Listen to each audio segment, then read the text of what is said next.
Thanks for taking a little time out of a beautiful evening and spending it with us here at Your News Today.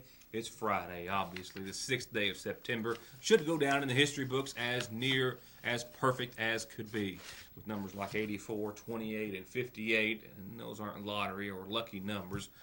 But our daytime high, our relative humidity, and our respective low for the day, you just can't go wrong. 84 degrees is where we topped out the newsroom this afternoon, and with 28% of humidity, which is really not even worth discussing, it felt like 84, maybe even 83 at times.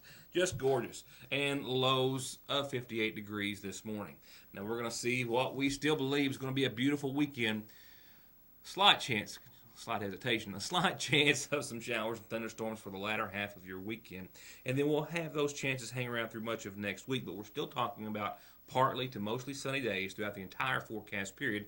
Now, by this time next week, we're going to warm up, and we're going to see daytime temperatures into the mid, maybe even upper 80s, and those nighttime lows, instead of in the 50s where we've been for the past several days, and will be for a few more, well, they're going to be into the upper 60s. And I suspect humidity levels will also go alongside those numbers as well. But all in all, still beautiful forecast. But next week could bring about some rain. We'll talk about that in more detail in just a few moments. On tonight's program, several indictments returned this week by the sitting Magoffin County Grand Jury. Drug-related, theft-related, fraud-related. 2 individuals indicted for what the indictment reads as defrauding investors out of more than $3 million over the course of several years. Also, court cases as were held in Magoffin County yesterday in the Justice Center. Some sentencings, some changes of pleas in regards to some drug cases and other important information that we'll be bringing you. And I've got a little good news for you. If you've been missing our Sagersville subway, they have a tentative date set for opening. And it's pretty soon. We'll talk with Gingeroni in a few moments and hear when they think they're going to start baking a little bread. So stay tuned for that. I know a lot of folks are anxiously awaiting that to happen. We'll get to all of that, your weather forecast, and your calendar for the weekend in just a few moments. A reminder, just to let you remind as many people as you can, full programming can be seen, of course, on this channel and on YouTube. It's still being uploaded nightly and on average making it online around 9:30 or so of the same evening that the show aired. And you can catch the full programming as seen there. And without a doubt, our story that we did on the pumpkin patch earlier this week has been our most popular story in the past couple of weeks since we've been uploading to YouTube. More than double the highest day before that. And it's been a very popular story. And I'm sure they've had a very popular place just in the couple of days they've been open since opening on Wednesday of this week. And we'll be going back, but if you want to go, that story is still online. They stay on for about a week or so until we have to bump them off for rotation. But nevertheless, it's on there as well as the last couple of nights' news. And this broadcast will be on with no technical difficulties right around 9:30 this evening. Only a couple of reports from elsewhere across our state before I turn to local news tonight. The first from the western part of our state where a 2-year-old little girl has died. It happened in western Kentucky in the Paducah area. The McCracken County Sheriff's Department reports that little Kaylee Lampkin died after her mother found her in the family's swimming pool. The mother pulled her from the water. Dispatchers assisted the mother in doing CPR until emergency crews took over. After they arrived on scene, they carried on life resuscitating efforts until she was taken to the hospital, where sadly she was pronounced dead a short time later. An autopsy was planned for today. And a man from Kentucky, also coming from the western part of our state, has died from complications due to the West Nile virus. Can you remember when we first learned of West Nile just a few years ago, actually, and the scare that, of course, followed? And we have since seen numbers wane, fortunately, for numbers of occurrence of West Nile virus and certainly sickness and death. But this is a reminder that it still is a factor of life in Kentucky and elsewhere. Health officials, though, in the western part of the Commonwealth have confirmed that a man died from complications from West Nile. The Hopkins County Health Department reports that the Centers for Disease Control has confirmed to them per test that he was infected with the virus, and it is the first death this year in the state of Kentucky related to West Nile, the virus commonly transmitted to humans by those very pesky and, we now know, dangerous mosquitoes. His identity was not released by authorities. On yesterday's program, brought you a couple of court cases, the most high profile of which, if you want to refer to them that way, that took place or were held in the Justice Center yesterday in McGoffin County. Some other court cases, though, tonight will be our focus. Several individuals changing their pleas from not guilty to guilty in relation to unite indictments on trafficking and a controlled substance, and at least one person was sentenced on drug charges, as well as two others on welfare fraud, which additionally changed their pleas from not guilty to guilty. Childers allowed our camera in the courtroom yesterday without audio for the court proceedings, a portion of which you'll see here, including Nicole Reisner, who appeared before Judge Childers to change her plea from not guilty to guilty on 6 counts, 6 separate indictments of trafficking and a controlled substance. Judge Childers noting that it was the highest number of indictments she had ever come before her in one case from one individual. Now, 4 of those indictments were for charges of trafficking in a controlled substance less than 10 pills, while 2 others were more than 10 pills. For the 4 counts of 10 or under, she received a 5-year sentence on each. For the 2, 10 or more or over 10, she received a prison sentence of 9 years, all to run concurrent. That meaning a 9-year sentence was imposed per her formal sentencing, which was set for a later date. Reisner was also ordered to pay restitution to Operation Unite. In another case, a Ryan Likens changed his plea from not guilty to guilty on a charge of driving under the influence, 4th offense or greater. Per his plea deal, he has agreed to serve 5 years on the charge to run concurrent with charges related to a Floyd County case. The judge said he is to be formally sentenced on September the 19th. 2 women indicted on welfare fraud also changed their pleas from not guilty to guilty, including Brenda Howard, seen here. She was given a sentence of 5 years to be diverted for 5 years, plus to pay restitution of more than $5,400 to the Cabinet for Health and Family Services. And also indicted on similar charges, I believe at the same time, and Edna Cole changed her plea from not guilty to guilty, also in welfare fraud, also receiving a 5-year diverted sentence, and also ordered to pay restitution in the amount of $3,298.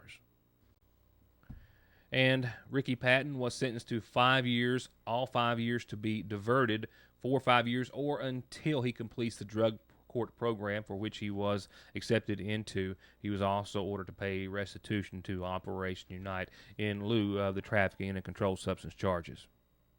When we come back, the Sayersville subway, more than a year and a half since it was demolished by the tornado of March the 2nd, has a tentative date for reopening. I'll let you know what that is in just a minute. In stock and available for order for personalization however you would like. Maple City Pottery, mixing bowls, preserve jars, utensil holders, dispensers, and much more, as well as purse and accessory designs by Just Millie, and just all kinds of jewelry, including premium clay bead designs, all at Fraser's Prater Drug Seasonal Shop in downtown Sayersville. Howdy, Hatfield. I reckon I'll take my pig back. Ain't your pig. Yeah, it is. No, it ain't. Yeah, it is, and I can prove it. Ma, I just sent a picture of our missing pig. Tell everybody it's time to start feuding. Oh, for heaven's sake. I guess ain't gonna be no feud. Real nice picture, though. We'll put it on Instagram.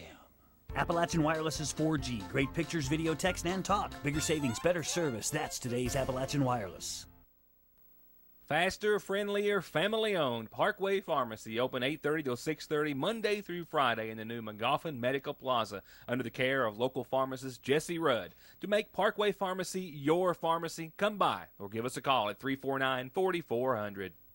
Whether you're coming home or just want to feel at home for one night or a few, the Mortimer Lofts in Sayersville are that perfect experience you're looking for, with 2 newly restored and uniquely appointed lofts overlooking downtown from one of its historic structures filled with its history throughout. Each can accommodate up to 4 guests, 6 with the option of a connecting bedroom, or the entire floor can sleep 10 comfortably. And with all the amenities like king beds, HD TVs, free Wi-Fi, private baths, and kitchenettes to make your stay a memorable one. To see more and reserve your next visit, go to Sayersville, Kentucky on vrbo.com or email the Mortimers at 2reachsue@yahoo. Sagersville Nursing and Rehabilitation Center is proud to announce the newest members of our family, Administrator Lane Jones and our full-time chaplain Mark Campbell and volunteer Richard Green, new faces with the same sincere desire as these, to assist you and your family with short-term rehabilitation solutions or long-term nursing care needs, close to home and those that you love. Sagersville Nursing and Rehabilitation. At the end of every race, Mark Martin hangs up his driving gloves. He hangs up his fire suit. And he hangs up his helmet. Which is why he picks up his phone and opens the ER Extra app. The app shows ER Extra wait times, locations, and more. It's the one safeguard Mark Martin is never without. ER Extra at Paul B. Hall Regional Medical Center. Extra fast, extra easy, extra great.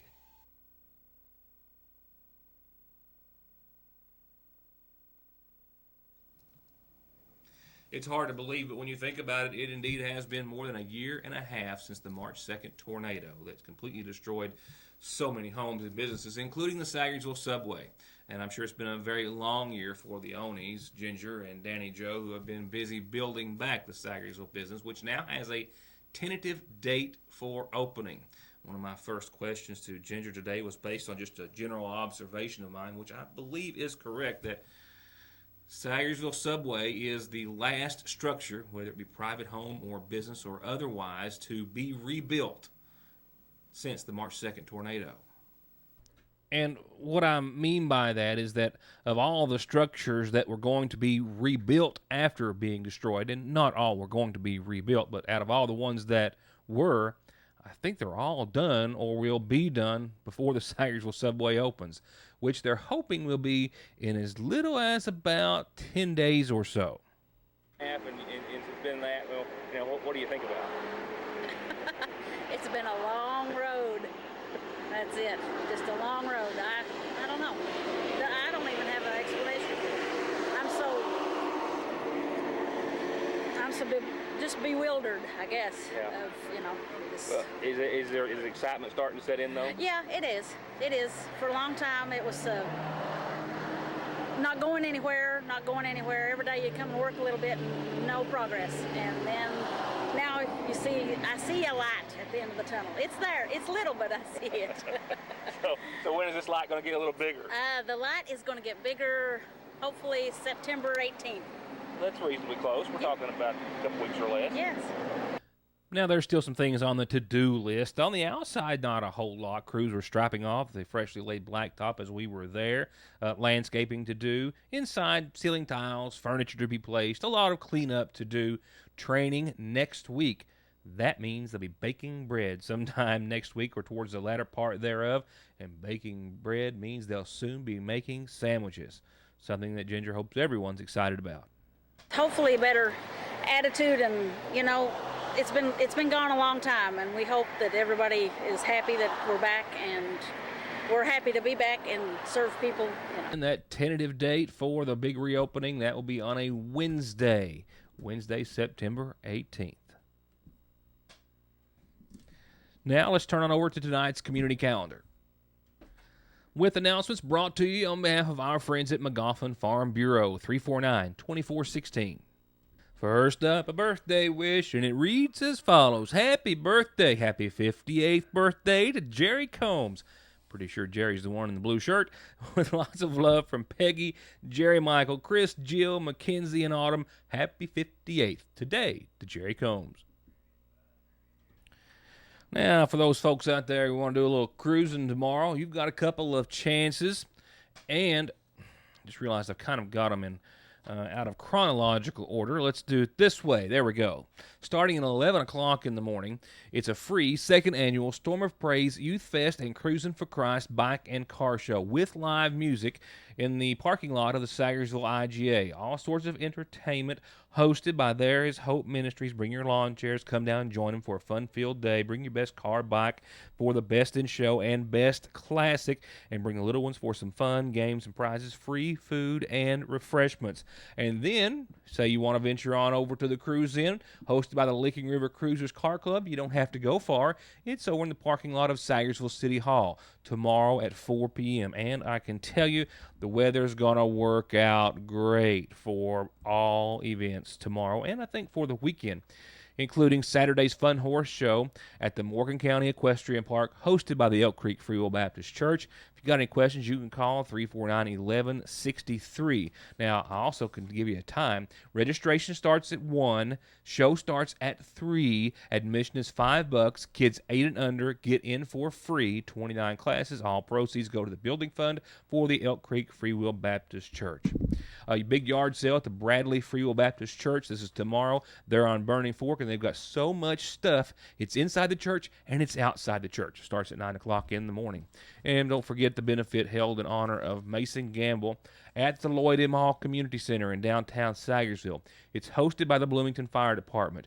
Mr. Gamble was working on their new fire department when he suffered an injury that resulted in a great deal of medical bills. They're trying to offset some of those costs with a soup bean dinner and hot dogs and drinks and an auction. They're auctioning off some cakes and some other items as well. And all this is done in his honor, starting at 3 o'clock this Sunday. They've also got some special entertainment as well. So if you can, join them and help them raise some funds in support of Mr. Mason Gamble. And we'll support an announcement if you've got one. It's as simple as getting it to us any of these ways you choose. And you can always drop it off at the newsroom here. If we're not here, which we often aren't, please drop it in the little brass box on the door. With that said, here are tonight's funeral service announcements. I believe we have one on behalf of the Magoffin County Funeral Home. And a reminder that, say, any time when we're not on the air over the course of the weekend, if you need to know anything about services, you can log on to MagoffinCountyFuneralHome.com. Services tonight are being mentioned in honor of 33-year-old Joni Blaine Stevens Conley of Falcon Road, who passed away on yesterday. She was the daughter of Anna Mae Stevens and the late Forrest Louis Stevens. Besides her mom, she's survived by her husband Lloyd Conley, a son, Hunter Blaine Conley, and daughter, Miranda Page Conley. Visitation starts after 7 tomorrow, and then visitation lasts all day Sunday and until services. They begin Monday afternoon at 1 in her honor, and all of which visitation and services will be from the Magoffin County Funeral Home Chapel. Burial will follow thereafter at the family cemetery at Elk Creek.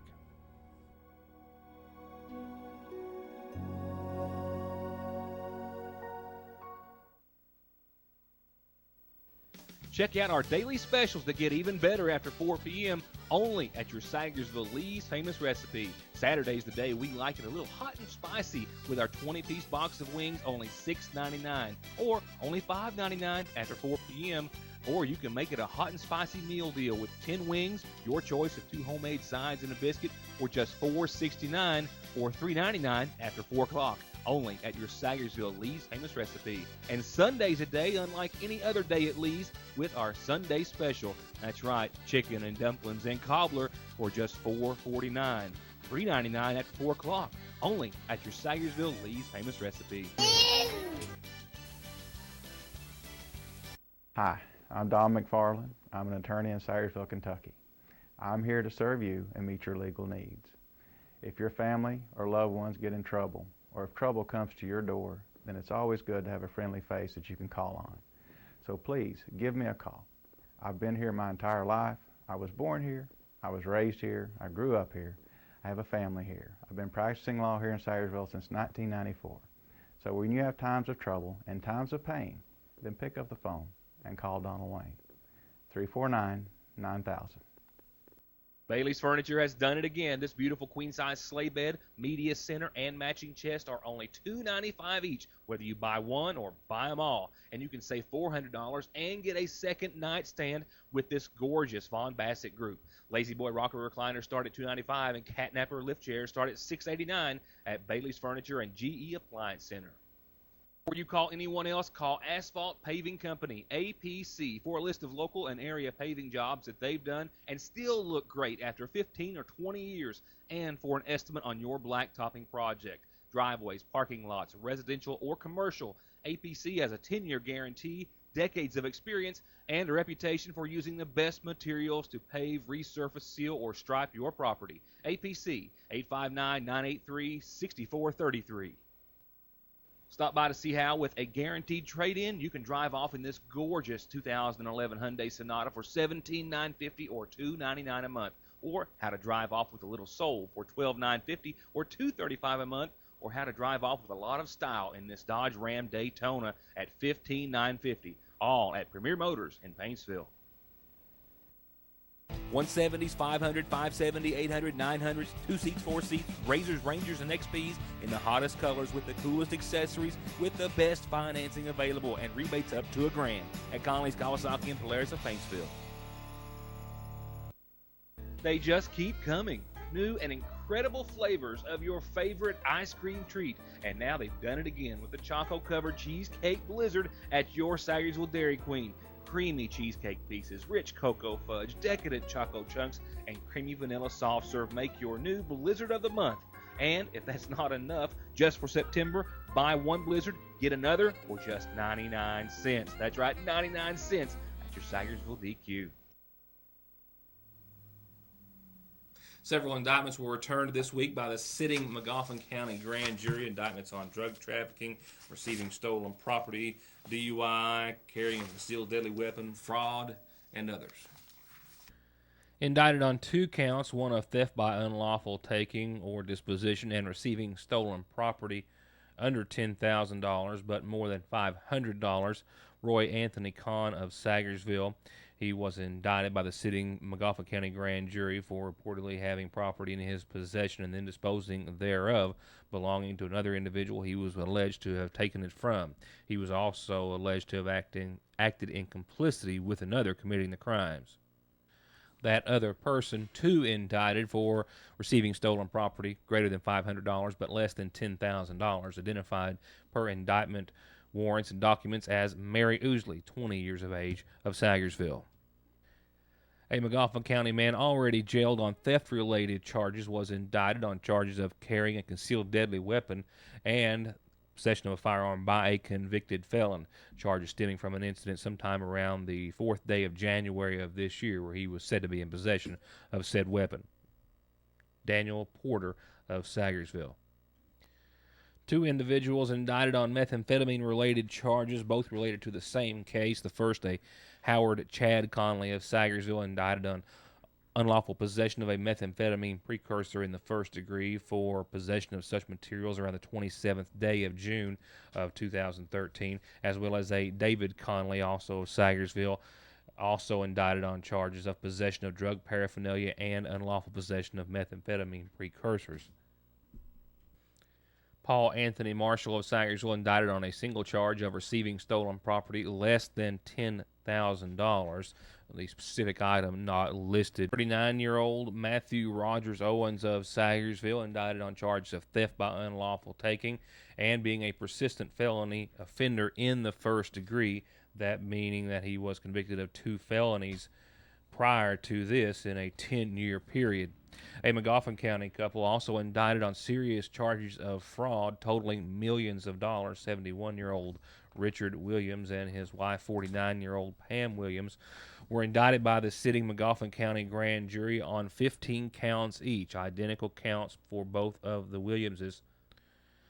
The 15 counts are all related to incidents that the indictments say occur between September of 2002 and January of 2005. Investments that were tendered on behalf of 4 individuals who were reportedly frauded out of millions of dollars altogether. 15 counts, 17 different occasions. The indictments allege that individuals, these 4 separate individuals, invested on different occasions anywhere from $67,500 to $127,000 to $135,000, $150,000, $270,000, or $1.3 million. All totaling more than $3.3 million, actually $3,386,000 and then some. Indicted on charges of offering or selling unregistered securities by selling unregistered fractional undivided interest in gas wells, or they sold interest in gas wells portraying them as a new well or a to-be-drilled well or a 6-month-old well in various circumstances when the wells in question, the gas wells in question, were either drilled as long ago as 1984, or that they were representing themselves as taking investments on what would be new wells to be drilled that were either not drilled or were actually wells that were drilled previously and had been or had not been producing gas for many years. From there, we've got one order of business left to take care of before I leave you for what indeed is going to be a gorgeous, gorgeous weekend weather-wise.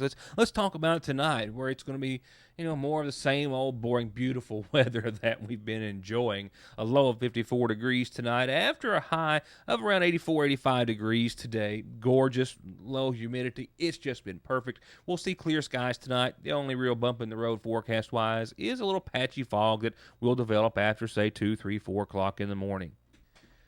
As far as your weekend goes, so says your Licking Valley RECC forecast. Tomorrow, just another run-of-the-mill beautiful day. 84 for your high. We will see highs and lows start to be on the upward tick.